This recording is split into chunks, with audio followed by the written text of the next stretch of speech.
다 함께 하나님 앞에 기도하겠습니다. 하나님 아버지, 오늘 귀한 주일을 맞이해서 하나님 앞에 말씀 붙들고 나왔습니다.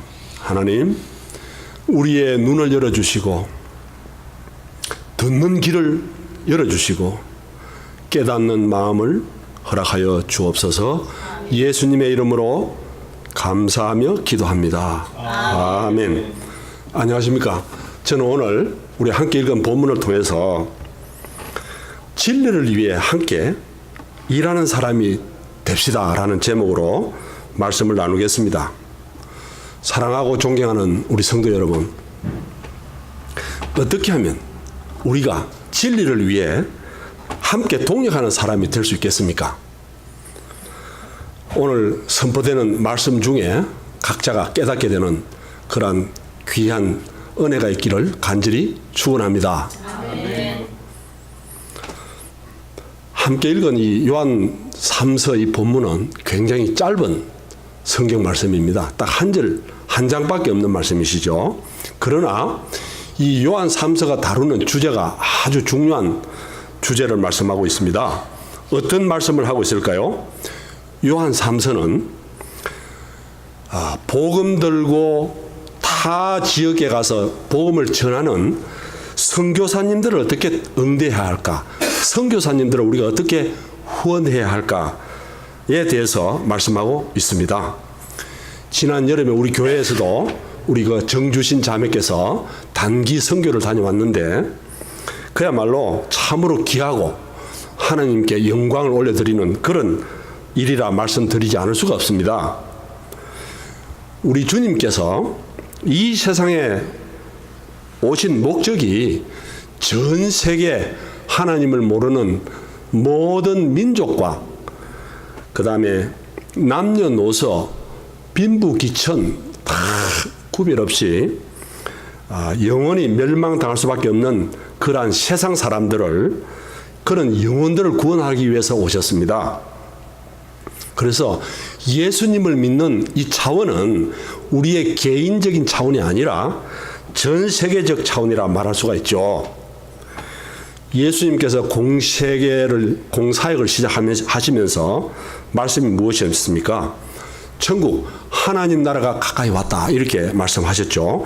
마태복음 4장 17절 이하에 보면은 회개하라, 천국이 가까워왔느니라 라는 직접 전도, 선교의 말씀을 하셨습니다.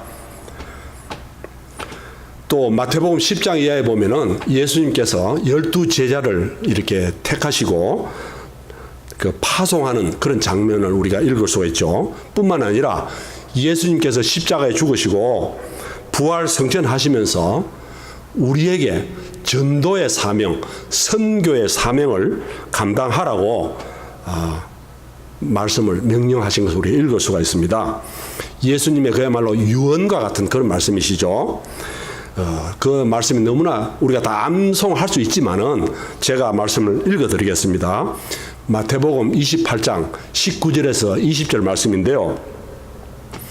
예수께서 나와 일러 가라사대 하늘과 땅의 모든 권세를 내게 주셨으니 그러므로 너희는 가서 모든 족속으로 제자를 삼아 아버지와 아들과 성령의 이름으로 세례를 주고 내가 너희에게 분부한 모든 것을 가르쳐 지키게 하라. 볼지어다 세상 끝날까지 내가 너희와 함께 하리라 라는 명령 말씀과 약속의 말씀을 주셨습니다.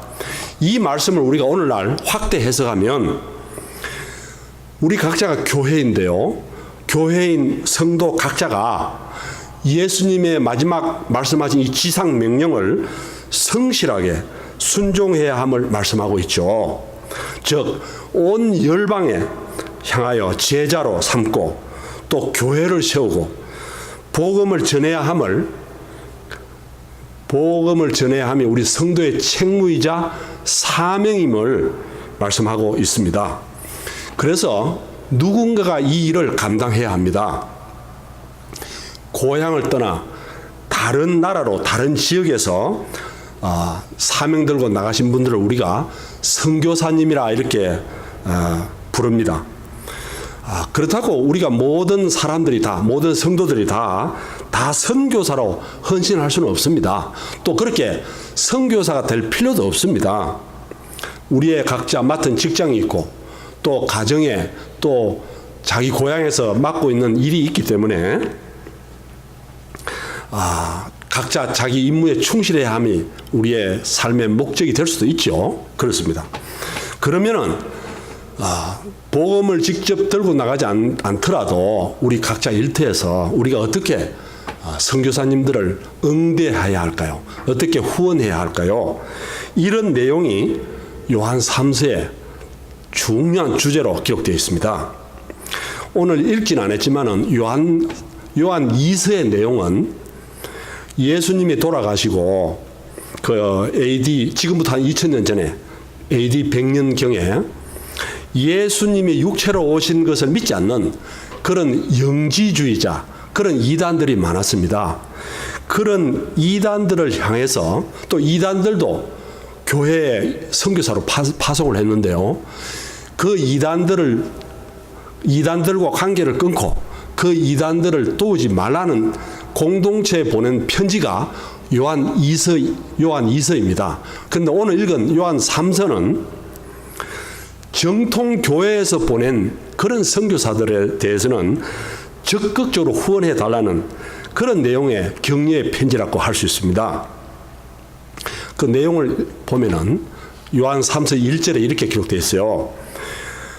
장로인 요한은 사도 요한이 자기를 장로로 이렇게 표현했는데, 장로인 요한이 가이오라는 사람한테 개인적으로 보낸 편지임을 우리가 알 수가 있는데요. 그 가이오라는 사람은 교회의 지도자이고 또 자기 집을 순회 선교사들한테 개방하는 그런 가정교회 지도자로 우리가 보여집니다. 볼 수 있습니다. 그러면 왜 이 장로인 사도 요한이 이 가이오에게 이런 편지를 보냈을까요? 궁금하지 않습니까? 가이오가 그 내용인즉슨 가이오가 아주 선한 일을 하였다는 겁니다. 그야말로 아주 좋은 일을 했다는 것이죠. 사도 요한이 그 당시에 보낸 그 선교사들을, 순회 선교사들을 이 가이오라는 사람이 잘 대접했다는 겁니다. 잘 지원했다는 거예요.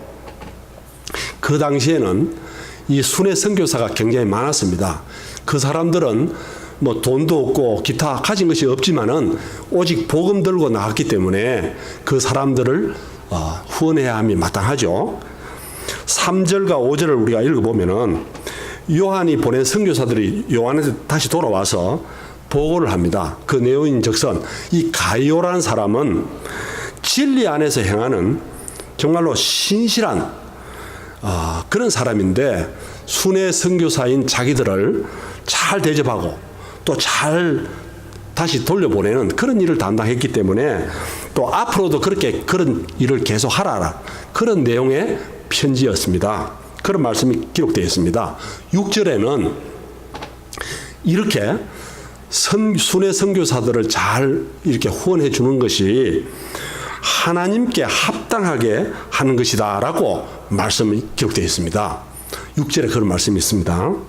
사랑하는 성도 여러분, 예수님이 재림하시면은 마지막 심판이 우리에게 오는데, 예수 믿는 성도들은 모두가 하나님 백성으로 천국에 들어가는 것을 당연히 믿고 알고 확신하고 있는 사람들이죠. 따라서 성도는 직접 복음을 들고 타지에 나가서 선교를 감당하는 사람이거나 아니면 자기 일터에서 일을 성실히 하면서 그런 선교사님들을 후원하는, 보내는 선교사 둘 중에 하나입니다. 그러면 우리 성도들이 왜 선교사님들을 후원해야 할까요? 오늘 함께 우리 예배드린 우리 모두가 교회를 통해서거나 아니면은 자기 각자가 선교사님들을 후원하는 걸로 저는 믿고 있습니다. 선교사님을 후원하고 계시죠? 아멘. 선교사님들을 후원하고 계시다면 아주 중요한 말씀인데요. 우리 성도가 선교사님들을 후원하고 계시다면 그 이유가 무엇입니까? 무슨 동기와 무슨 확신으로 그렇게 선교사님들을 후원하고 계십니까? 오늘 편지를 작성한 사도 요한은 본문 7절, 8절을 통해서 선교사님들을 후원해야 하는 동기와 마음가짐과 우리의 마음의 태도에 대해서 세 가지를 우리에게 말씀하고 계십니다. 첫째로 그 복음 들고 이 다른 나라에 다른 지역에 나간 그 선교사님, 첫째는 그들은 주의 이름을 위하여 나간 사람이라 이렇게 기록되어 있습니다. 7절 전반절에 그렇게 되어 있는데요. 이 원어에 보면은 제가 오늘 주석을 읽어보니까, 주석을 찾아보니까 그 원어에는 주의 이름이 아니고 그 이름을 위하여 나간 사람이다, 이렇게 기록되어 있습니다. 그것을 우리말로 우리말 성경으로 번역하다 보니까 주의 이름을 위하여 나간 자들이다, 이렇게 기록되어 있는 겁니다. 즉 그들은 예수님을 모르는 모든 족속에게 예수 그리스도를 전하기 위하여 나갔다, 이런 말씀입니다. 요즘에 우리 목사님께서도 우리 그 기독교를 위해서 방송 선교도 하시고 또 기독교 신문, 이렇게 신문도 발행하고 계시는데, 이 교계 신문이나 이 방송을 보면은 오늘날 한국 사람들이, 선교사님들이 세계 곳곳에 파견해서 그 복음 사역의 일을 감당하고 계시는데요. 이 중남미나 또 중앙아시아에는 농업 지원 그런 정책으로 도와주시고, 또 아프리카에는 의료 선교를 하시고, 또 멕시코나 또 동남아시아는 그 신학교 이런 선교를 통해서 헌신하고 계시는데요. 그분들의, 그 선교사님들의 근본적인 사명은 예수 이름을 위하여 나간 사람들이거든요. 그 이름에 구원이 달려 있습니다. 그 이름에 재용서함이 달려있기 때문에 그 이름을 믿고 확신하고 일생을 걸고 나간 그런 분들이 선교사들입니다. 그분들은 세상 부귀영화, 명예 모든 거 다 내려놓고 그 사명 붙들고 일생을 걸고 나가는 그런 분들이 선교사님들이죠. 그 이름은 그 인격 자체를 가리킵니다. 예수님의 이름은 예수님의 인격 자체입니다. 요한 1서 12절에 이런 말씀이 있습니다. 자녀들아, 내가 너희에게 쓰는 것은 너희 죄가 그의 이름으로 말미암아 사함을 받았느니라. 아멘. 그의 이름은 예수님 이름이죠. 또 요한복음 20장 31절에 이런 말씀이 있습니다. 요한복음의 목적이 기록되어 있는데요. 제가 읽어드리겠습니다. 오직 이것을 기록하면 너희로 예수께서 하나님의 아들이심을 믿게 하려 함이요, 또 너희로 믿고 그의 이름을 힘입어 생명을 얻게 하려 함이라. 여기서 생명은 영생입니다. 영생을 얻게 하기 위해서 요한복음서가 기록되어 있다, 이런 말씀이시죠. 또 하나는 요한복음 1장 12절에는 이런 귀한 말씀이 있습니다. 영접하는 자, 곧 그 이름을 믿는 자에게는 하나님의 자녀가 되는 권세를 주셨다. 아멘. 그렇습니다. 세상 이 선교사님들은 예수님을 모르는 세상 사람들에게 가장 귀하고 가장 좋은 선물을 가져다 주는 그런 일을 담당하기 때문에 우리 성도들은 그 선교사님들을 후원하여야 함을 우리 본문은 우리에게 말씀해 주고 있죠. 그러면 우리 성도들이 그 선교사님들을 후원해야 하는 자세는 우리가 어떻게 해야 하겠습니까? 선교사님이 나의 형제고 나의 자매고 나의 친척이기 때문에 내가 후원한다, 이러한 마음가짐은 그야말로 아주 부족하다는 겁니다. 그러한 차원에서 선교사님을 후원하는 것은 바람직하지 않다는 겁니다. 선교사가 하는 일이 예수님의 이름을 위하여 나갔기 때문에 내가 그 이름을 위하여 후원한다, 이러한 자세가, 이러한 태도가, 이러한 마음가짐이 선교사님들을 후원하는 바른 자세가 된다, 이런 말씀입니다. 두 번째로 우리 성도가 선교사님들을 후원해야 할 두 번째 이유가 뭐냐면은 7절 후반절에 이런 말씀이 있어요. 우리에게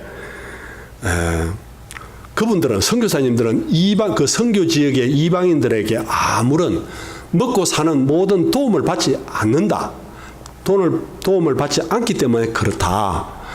또 사도 바울도 여러분 잘 아시겠지만은 텐트를 만드는 자비랑 선교를 했거든요. 마찬가지로 선교사님들은 선교 지역에서 아무런 도움을 받지 않기 때문에 그걸 거꾸로 말하면은 파송하는 교회가 그 선교사님들을 후원해야 한다. 이런 말씀이에요.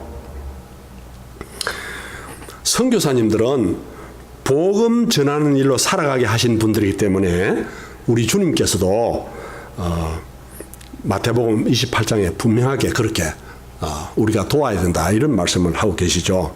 세 번째로 우리가 선교사님들을 어떻게 후원해야 하는가. 그 말씀은 8절에 기록되고 있는데요. 성도들이 선교사님들을 후원함으로 그 선교사와 함께 동력을 하는 일이다. 함께 같이 일하는 것이다. 이런 말씀이 기록되어 있는데요. 8절 말씀은 참 너무나 중요합니다. 너무나 우리에게 은혜가 되고 우리에게 도전이 되는 그런 말씀인데 제가 두 번 읽겠습니다. 그러므로 이 같은 자들을 영접하는 것이 마땅하니 이는 우리로 진리를 위하여 함께 일하는 자가 되게 하려 하심이라. 아멘. 한 번 더 읽겠습니다.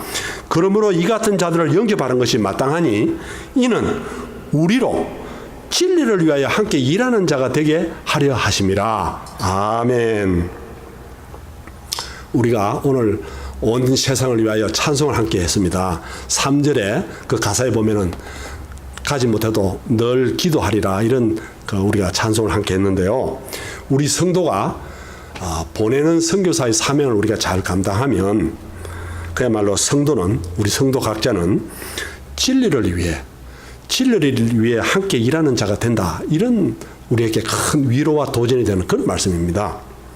사랑하고 존경하는 우리 성도 여러분, 이 땅에 하나님을 전하는 일은 우리 삼위 하나님의 일입니다. 그 사역은 하나님께서 직접 하시는 것이 아니고 우리 사람들을 통하여 이루어지도록 우리 성도들을 부르시고 또 우리 성도들을 파송하는 그런 형태인데요. 성부 하나님께서 우리 인간의 구원을 결정하셨고 성자 예수님은 하나님의 공의를 거기에 맞추기 위해서 십자가에서 돌아가시고 부활 성천하셨습니다. 그리고 성령 하나님은 믿는 자에게 복음을 전하게 하시고 또 믿게 하시는 분이 우리 성령 하나님이십니다. 이 선교와 전도는 선교사님들만의 사역이 아니라 예수님의 명령임을 우리가 믿고 그런 그 일이라는 것을 믿게 되시기를 주님의 이름으로 권면드립니다. 아멘. 그리고 9절에서 11절에는 세 사람을 우리에게 소개하고 있는데요. 세 사람이 누굽니까? 그 성경에 기록된 이 세 사람의 이름이 발음이 참 어렵습니다. 그렇지만은 이 본문을 반복하여 읽으면 그 이름이 우리에게 쉽게 익숙하게 되는데요. 요한에게 받은 편지를 받는 사람이 가이오라는 사람이고, 그 다음에 디오드레베라는 사람이 있습니다. 또 세 번째는 데메드리오라는 사람이 있는데요. 저를 한번 따라 하시겠습니다. 가이오, 디오드레베, 데메드리오. 예, 감사합니다. 이 디오드레베와 데메드리오는 정반대가 되는 인물입니다. 이분들은 우리에게 반면 교사가 되고 정면 교사가 되기 때문에 아주 귀한 분들이에요. 제가 이 말씀을 묵상하고 준비하면서 나는 과연 어떤 사람인가 그걸 깊게 한번 생각해 보는 계기가 되었습니다. 저는 제가 제 소개를 하지 않았지만은 저는 그 서울에서 한 25년 동안 그 회사 생활을 하고 그 회사 생활을 통해서 독일에서 한 4년 정도, 4년 반 정도 근무를 했고, 마지막 근무지가 중국이었습니다. 중국에서 제가 한 8년 정도 살았는데요. 4년은 회사의 주재원으로서 생활했고, 나머지 4년은 제가 제 개인 사업을 위해서 그 중국에 있었습니다. 그리고 제가 중국에 있을 때 저는 제 아내와 두 딸이 있는데, 중국에서 제가 제 딸을 미국에 유학을 보냈어요. 그래서 제 아내가 6개월은 미국에서 살고 또 6개월은 다시 중국에서 저와 같이 함께 지내면서 제가 참 회사 생활에는 세상 물정을 몰랐어요. 제 개인 사업을 하다 보니까 얼마나 힘든 일이 많았겠습니까? 그래서 이제 제가 고등학교는 미션 학교를 나왔지만은 그때까지 그야말로 주님을 영접하지 못했어요. 주님을 만나지 못했습니다. 교회는 나갔지만은 예수님을 모르고 하나님의 은혜가 뭔지 모르고 몰랐어요. 그래서 이제 제가 찾은 교회가 조그만한 한인 교회였는데, 그 교회에서 이제 아내가 6개월 동안 미국에 있을 때 제가 새벽 기도를 하면서 그 목사님과 목사님 설교를 듣고 또 목사님이 말씀하시는 성경을 읽고 또 제가 질문도 드리고 또 상담도 하고 이렇게 그야말로 좀 신실하게 한 4년을, 마지막 4년을 제가 보내던 가운데 저도 이 살아가는 인생의 목적이 과연 이걸까? 그런 삶의 회의가 좀 들었어요. 그래서 이제 미국에 있는 제 아내와 딸에게 전화를 해서 내가 이 사업을 그때 이제 핸드폰 사업이 아주 각광했기 때문에 제가 아주 그 비즈니스가 잘 되었었어요. 그래서 이제 우리 가족의 모든 동의를 얻어서 그 회사를 정리하고 그때 이제 또 미국에서 오신 어떤 좀 나이가 되는 선교사님을 제가 만났어요. 그분 이야기가 이 신학대학원에 대해서 이야기를 하더라고요. 그래서 제가 나이가 많아서도 신학 공부를 할 수 있구나 이런 걸 듣고 제가 결정을 했죠. 그래서 이제 미국에 되어서 신학 공부를 하고 오늘 제가 이렇게 말씀을 전하게 됐는데요. 제가 중국이나 독일에 있을 때 그 선교사님들, 그 현지에서 목회하시는 그 목사님들에 대해서 별로 관심이 없었습니다. 제가 이렇게 회사를 떠나고 또 이 이렇게 이제 목회자로서의 삶을 살아가다 보니까 내가 왜 그렇게 무정하고 내가 그렇게 참 세상 물정을 몰랐나 이런 걸 크게 회개하게 되었고, 또 내가 여기에 이 디오드레베라는 사람과 참 동일한 사람이었구나라는 것을 절실하게 깨닫게 되는 그런 귀한 계기가 되었습니다. 이 디오드레베는 사도 요한이 파송한 선교사들을 거절했어요. 또 악한 말로 그들을 비방했습니다. 또 그런 사도 요한이 파송한 그 선교사들을 맞아들이는 사람들을 금하고 또 교회에서 그런 사람들을 내쫓았습니다. 왜 이렇게 디오드레베라는 사람이 이렇게 이야기했는지 그 이유를 본문은 우리에게 말씀하고 있지 않는데, 혹시 사도 요한의 가르치는 복음하고 이 디오드레베라는 사람의 복음에 교리가 차이가 나서 그런지 그런 건 아니라고 생각이 됩니다. 9절 말씀을 보면은 이 디오드레베라는 사람은 으뜸되기를 좋아하는 사람, 우리 교회 안에서 말을 함부로 하여서 사람들의 상처를 입히는 으뜸되기를 좋아하는 그런 사람이라 이렇게 기록되어 있습니다. 반면에 이 데메드리오라는 사람은 삼중적으로 인정을 받는 사람이다. 예를 들어서 무사람들에게 또 진리에게도 또 우리에게, 즉 선교사를 파송한 요한에게도 인정을 받은 그런 신실한 사람이다 이렇게 말씀하고 있죠. 그래서 이 사도 요한의 편지를 요약하면은 디오드레베라는 사람은 본받지 말라. 그 다음에 편지를 받는 가이오게는 선교사들을 이렇게 계속해서 후원해 주라. 또 내가 보내는 데메드리오라는 사람도 잘 응답해서 잘 지원하고 잘 도와주라. 이러한 그 부탁 내지는 격려의 편지입니다. 사랑하는 성도 여러분, 본문이 오늘 우리에게 주는 교훈과 도전이 무엇입니까? 성도는 마땅히 진리 안에서 사랑 안에서 사는 것이 특징이죠. 그렇습니다. 그런데 그러한 증거를 잘 보여줄 수 있는 것이 오늘 본문은 선교사님들에게 관심을 갖고 후원하는 것이다 라고 말씀하고 있습니다. 예수님을 나의 구세주로 믿는 내가, 교회인 내가 선교사님들의 그 일들에 대해서 무관심한다는 것은 우리가 예수님을 믿는다 하지만은 잘못 알맹이가 빠진 예수님을 믿는 신앙생활이다. 이렇게 제가 말씀드릴 수가 있습니다. 우리의 신앙의 선배들이 만든 웨스트민스터 신앙 고백 제1조에 이렇게 말씀하고 있어요. 우리 인간의 삶의 최고의 목적, 우리 인간은 삶의 목적이 많아요. 그렇지만 그 중에서 제일 최고의 목적이 뭐냐면은 하나님을 영화롭게 하고 영원토록 하나님을 즐거워하는 것이다. 이렇게 말씀하고 있죠.